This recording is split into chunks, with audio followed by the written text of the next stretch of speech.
Olen Rainer Miltap, sündinud kasvanud Rakveres, alates 2002 Rakvere linnavolikogu liige kuni aastani 2012 ja sellest ajast 7 aastat abilinnapeana.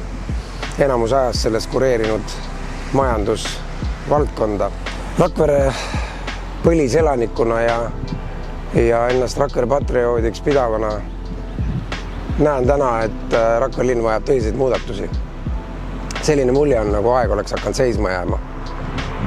On valdkondi, mida liigutatakse ja mida oleme liigutanud, kuid päris kindlasti on täna puudujääk suhetes ettevõtjatega, kes tagavad selle, et meil on töökohad, et ka maksud laekuvad meile.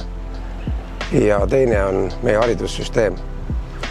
Mitte loomulikult seda, mida seadusega riik ette annab, vaid seda, mis on omavalitsuse ülesannetes.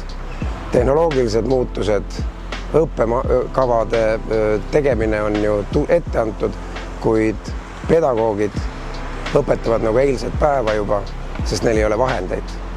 See väike ja aeglane liikumine ei vii Rakveret edasi.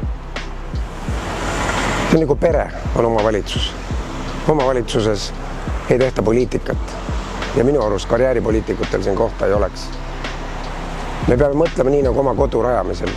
Lapsed on hoitud, saavad hea hariduse, meil on omal töö ja säästud ja sissetulek, millega üleval pidada oma kodu ja nautida seda, mis meil on antud. Miks ma Eesti 200 olen valinud? Eesti 200 oma platvormiga on minu jaoks väga sümpaatne ja annab tulevikupildi.